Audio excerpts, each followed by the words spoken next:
할렐루야. 오늘도 새날을 주신 하나님을 찬양합니다. 오늘도 주시는 말씀이 우리의 삶의 원칙과 기준이 되어서 하나님의 뜻을 잘 분별하고 하나님의 뜻을 이루며 살아가는 이 하루가 되시기를 바랍니다. 오늘은 우리에게 주신 말씀은 창세기 49장 말씀인데요. 그 중에 22절에서 26절까지 말씀을 보도록 하겠습니다. 하나님의 말씀을 경청하시기 바랍니다.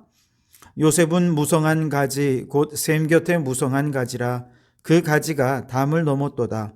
활 쏘는 자가 그를 학대하며 적개심을 가지고 그를 쏘았으나 요셉의 활은 도리어 굳세며 그의 팔은 힘이 있으니 이는 야곱의 전능자 이스라엘의 반석인 목자의 손을 힘입음이라.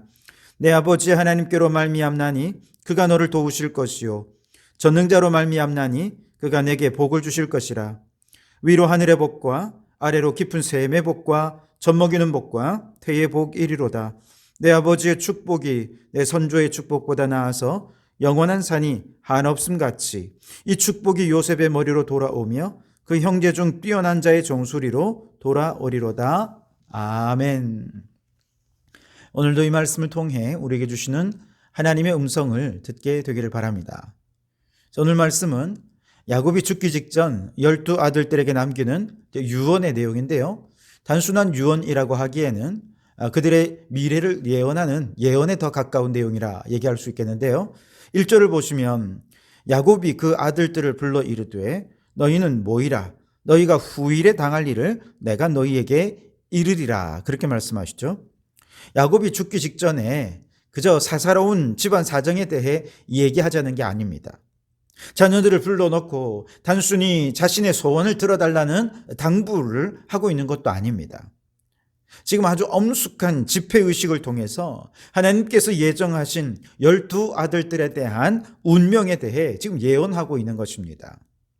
전체가 미래 시제로 사용이 되어 있고요.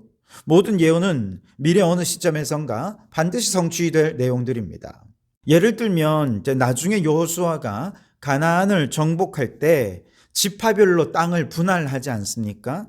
그런데 이때 땅을 분할하는 것은 그들이 단지 임의로 분할하고 분배한 것이 아니라 야곱에게서 예언된 내용을 그들이 실현하는 것임을 보게 됩니다. 오늘 13절에 보면 스불론은 해변에 거주하리니 그곳은 배 매는 해변이라 그의 경계가 시돈까지리로다. 그렇게 예언을 했거든요. 실제로 여호수아 때 스불론 지파가 분할받은 땅을 보면 해변가를 분할받은 것을 보게 됩니다. 20절에 보시면 아셀에게서 나는 먹을 것은 기름진 것이라 그가 왕의 수라상을 차리리로다 그랬거든요. 실제로 나중에 아셀 지파에게 분배된 땅을 보니까 너무나도 풍요로운 평야 지역인 것을 보게 됩니다. 그리고 나머지 지파들에게도 야곱이 예언한 대로 여호수아 때 그대로 실현된 것입니다. 여러분, 성경 말씀은 하나님 말씀이고 하나님 말씀은 그대로 실현되는 하나님의 능력의 말씀인 줄 믿습니다. 1.1획도 변함이 없는 것이지요. 요즘 저는 요한계시록 말씀을 읽으면서 하나님께서 예언하신 내용이 오늘날 역사 속에서 얼마나 정확하게 실현되고 있는지에 깜짝깜짝 놀라고 있습니다. 물론 계시록의 내용을 역사 속에서 1:1로 그대로 대입해서 문자적으로 해석하는 그런 잘못을 범해서는 안 되겠죠. 그러나 중요한 것은 하나님의 말씀하신 것은 하나도 실현되지 않은 것이 없다는 사실입니다. 그렇다면 계시록이 예언하는 것처럼 예수님은 반드시 재림할 것을 믿습니다. 계시록에 하나님께서 우리에게 예언해 주셨던 것처럼 마지막 때 새하늘 새 땅 반드시 도래하게 되어질 줄 믿습니다. 그러니 여러분, 성경을 100% 하나님의 말씀으로 믿고 확신하시고 이 예언의 말씀을 읽고 듣고 실천하는 자가 복되다라고 하는 이 사실을 확신하시면서 하나님 말씀대로 살아가는 성도들이 되실 수 있기를 바랍니다. 조금 더 구체적으로 야곱이 자손들에게 예언한 내용을 좀 들여다보면 우선 장자 르우벤에 대한 예언은 이렇습니다. 3절 4절 말씀에 르우벤아 너는 장자요 내 능력이요 내 기력의 시작이라. 위풍이 월등하고 권능이 탁월하다마는 물의 끓음 같았은즉 너는 탁월하지 못하리니 내가 아버지의 침상에 올라 더럽혔음이로다. 그가 내 침상에 올랐었도다. 그랬습니다. 원래는 야곱의 장자요 기력의 시작이던 르우벤에게 장자권이 돌아가야 하는 것이 맞는데 그가 서모 빌하를 강간하면서 아버지의 침상을 더럽히는 죄를 범하던 그날 장자의 모든 권한이 소멸되어 버리고 말았습니다. 야곱은 이 예언으로 르우벤에게 철저히 수치를 드러내어서 공정한 비난을 받게 하고 그를 낮추고 있는 것입니다. 이는 저주이지만 르우벤이 이 저주를 저항 없이 그대로 받아들였기에 그는 이스라엘의 12지파에 속할 수 있었던 것이죠. 자, 그렇다면 르우벤에게 주려고 했던 장자권은 누구에게로 갔을까요? 넷째 아들인 유다에게로 넘어가게 됩니다. 10절에 보시면 규가 유다를 떠나지 아니하며 통치자의 지팡이가 그 발 사이에서 떠나지 아니하기를 실로가 오시기까지 이르리니 그에게 모든 백성이 복종하리로다. 아멘. 자, 이때 규라고 하면 왕의 권한을 상징하는 것이죠. 야곱이 유다에게 왕권을 예언하게 된 것은요, 이것이 모든 장자의 권한이 유다에게로 넘어갔음을 의미하는 것이죠. 그리고 유다에게 왕권이 시작된다는 것을 예언한 것을 토대로 생각해 보면 사실 하나님께서 이 세상 속에 하나님의 나라를 이루실 때 하나님께서 염두에 둔 것은 아마 군주 제도였으리라 생각합니다. 그런데 정작 처음에 이스라엘의 나라가 세워지고 왕이 세워질 때는 누가 왕이 되었습니까? 유다 지파에서 왕이 된 것이 아니라 베냐민 지파 사울이 첫 번째 왕이 되지 않았습니까? 그렇게 생각해 보면 야곱의 예언이 틀린 것 아닌가요? 그렇지 않습니다. 사실 이스라엘의 첫 번째 왕이 베냐민 지파 사울이 된 이유가 있죠. 여러분 잘 알다시피 사사시대 말기에 워낙 주변의 여러 나라들이 이스라엘을 막 공격해오고 이 나라가 너무 피폐하고 힘드니까 이스라엘 백성들이 사무엘 선지자에게 요청하죠. 우리도 다른 나라처럼 좀 왕을 세워서 중앙집권적인 강력한 권세를 가지고 우리도 그렇게 좀 했으면 좋겠다. 사무엘 선지자가 아니다. 우리의 진정한 왕은 하나님 한 분밖에 없다. 그러니 너희들이 요구 들어줄 수 없어. 그런데도 막 억지로 밀어붙이고 그때 하나님께서 왕권을 허락하시지 않습니까? 그렇게 해서 억지로 떠밀리다시피 해서 처음에 나라가 세워지고 왕을 세운 것이 베냐민 지파 사울이었죠.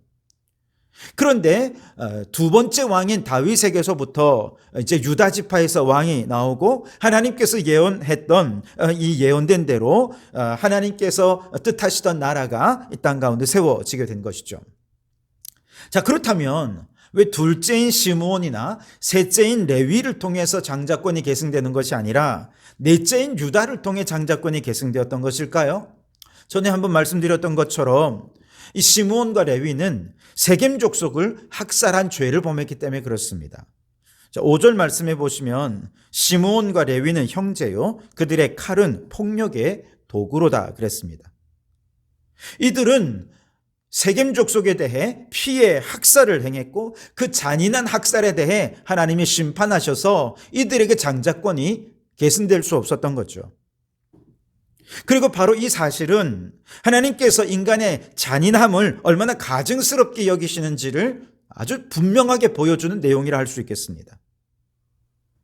타인에 대해 폭력적이고 잔인하게 대하는 모든 비인간적인 행위에 대해 하나님은 결코 가만 계시지 않는다는 것이죠. 어린이를 학대한다거나 노인을 폭행한다거나 가정폭력, 학교폭력 같은 잔인한 범죄들, 그리고 인종, 종교, 여성, 장애인 등등을 이유로 그들을 차별한다거나 혹은 권력을 가진 사람들이 자신의 권력을 남용해서 폭력을 휘두르는 그 모든 것이 하나님의 심판의 대상이 된다는 것이죠. 그리고 여기서 한 걸음 더 나아가서 인간이 연약한 동물들에 대해 잔인하게 학대하는 것에 대해서도 하나님은 그 모든 죄를 반드시 심판하실 것입니다. 화장품이나 의약품을 출시하기 전에 반드시 거쳐야 되는 잔인한 동물 실험들, 예쁜 반려견을 생산하기 위해 한평생 자신의 자궁을 출산 공장으로 내어주어야 하는 암컷 개들, 혹은 계란을 낳기 위해 좁은 닭장 속에서 죽을 때까지 달걀을 생산해야 하는 불행한 닭들, 여러분, 이런 이야기를 들으면 인간이라는 존재가 얼마나 잔인한 존재인지 정말 섬찟해집니다. 그 모든 잔인함에 또한 저와 여러분도 공범이라 생각하면 하나님의 심판을 두려워하지 않을 수 없는 것이죠. 여러분, 하나님은 한 사람의 생명을 천하보다 귀히 여깁니다. 이 세상 어느 생명도 함부로 다루어져도 괜찮은 생명은 없는 것이죠. 그런데 이처럼 죄악된 인간의 본성 속에 있는 이 잔인성, 폭력성이 사라지는 유일한 방법이 있는데요. 그것은 바로 예수 그리스도 안에서 거듭나는 것입니다. 왜냐하면 예수 안에서 새 피조물로 거듭난 자를 가리켜서 성경은 화평케 하는 자라고 말하고 화목하게 하는 직분을 주셨다라고 말씀하시거든요. 예수님을 믿고 구원을 받아 우리가 천국 가게 되면 그곳에는 사자의 잔인성이 사라집니다. 이리의 폭력성도 사라지고요. 뱀의 독성도 사라집니다. 그래서 모든 짐승들이 어린 양과 어린이와 함께 뒹굴고 장난치는 평화로운 나라가 영원토록 이어지게 될 것입니다. 그래서 오늘날 고통 속에 단식하는 피조물들이 고대하고 기대하는 게 뭐냐? 하나님의 아들들이 나타나기를 기대한다는 것이죠. 그들의 내면 속에 폭력성, 잔인성이 사라지고 하나님의 창조 질서를 회복시킬 존재는 구원받은 하나님의 백성, 바로 여러분들인 것이죠. 여러분, 예수 안에서 새 피조물로 거듭나셨음을 믿으십니까? 그렇다면 이제 인간의 잔인함과 폭력성에 맞서 선으로 악을 이기고 사랑으로 폭력을 이기는 우리 성도들이 되시기를 주님의 이름으로 축원합니다. 자, 요셉을 좀 자세히 보고 싶은데요. 요셉이 얼마나 큰 복을 받는지 한번 보십시오. 그냥 그대로 읽기만 해도 와, 나도 이 복 그대로 좀 받고 싶다라고 생각할 정도인데요. 22절 말씀에 보면 요셉은 무성한 가지 곧 샘 곁에 무성한 가지로 러다 그 가지가 담을 넘었도다 그렇게 말씀을 하시죠. 샘 곁에서 풍성한 수분을 끊임없이 공급받는 나무가 요셉입니다. 하나님께 무한한 은혜와 사랑을 공급받는 존재라는 것이죠. 그 나무가 아름답고 크게 자라서 그 가지가 주위에 있는 어떤 장애물, 어떤 담장도 훌쩍 뛰어넘고 능히 이겨서 담을 넘는 축복을 누리게 될 것이다 라고 말하고 있습니다. 23절에 보시면 활 쏘는 자가 그를 학대하며 적개심을 가지고 그를 쏘았으나 요셉의 활은 도리어 굳세며 그의 팔은 힘이 있으니 이는 야곱의 전능자 이스라엘의 반석인 목자의 손을 힘입음이라. 아멘. 요셉은 제 아무리 세고 무서운 공격이 온다 하더라도 결코 굴하지 않는 강한 팔을 가진 자라는 것입니다. 그러나 그것은 요셉의 팔이 강해서가 아니라 하나님께서 그의 팔을 붙잡고 계시기 때문에 그는 그 모든 대적들을 맞서 이길 수 있는 것이죠. 25절에 보시면 내 아버지의 하나님께로 말미암나니 그가 너를 도우실 것이요 전능자로 말미암나니 그가 내게 복을 주실 것이라. 위로 하늘의 복과 아래로 깊은 샘의 복과 젖먹이는 복과 태의 복 이르로다. 아멘. 여러분, 이와 같이 하늘의 복과 땅의 복과 그 가운데 있는 모든 복을 여러분도 동일하게 누리실 수 있기를 바랍니다. 26절에 보시면 내 아버지의 축복이 내 선조의 축복보다 나아서 영원한 산이 한없음 같이 이 축복이 요셉의 머리로 돌아오며 그 형제 중 뛰어난 자의 정수리로 돌아오리로다. 아멘. 유다는 아버지의 장자권이라고 하는 명예를 축복으로 받아 왕이 되지만 요셉은 아버지의 실질적인 축복을 받아 누리는 자가 되었습니다. 한없는 복을 받아 누렸습니다. 그래서 야곱의 축복에는 없지만 나중에 요셉의 두 아들 에브라임과 므낫세는 각각 따로따로 한 지파로 세워져서 다른 형제들과는 달리 요셉은 두 몫의 축복을 받게 됩니다. 이 역시 얼마나 큰 축복이 아닐 수 없습니다. 여러분, 오늘 이 아침 야곱이 요셉에게 주었던 이 풍성한 축복을 한 구절 한 구절 묵상하시면서 주여, 요셉에게 주셨던 이 놀라운 축복을 나와 우리의 가족과 우리 자녀들이 받아 누리게 해 주시옵소서. 이 약속이 우리 가족에 그대로 이루어진다면 우리의 가족도 요셉과 같이 복을 받게 될 줄 믿습니다. 그 믿음으로 함께 기도하면서 하나님 주신 복을 기대하는 복된 이 아침이 되시기를 주님의 이름으로 축원합니다. 기도하겠습니다. 오 하나님, 하나님의 말씀은 결코 헛된 것이 없음을 다시 한번 깨닫습니다.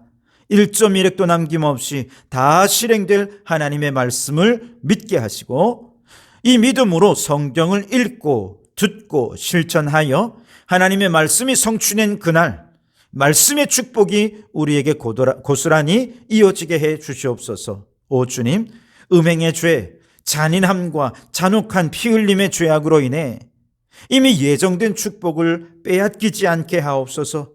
무엇보다 요셉에게 주신 복처럼 하나님께서 주신 힘으로 어떤 장애물도 뛰어넘고 악한 자도 맞서서 하늘과 땅과 그 가운데 모든 복을 받아 누리는 저희들이 되게 하옵소서.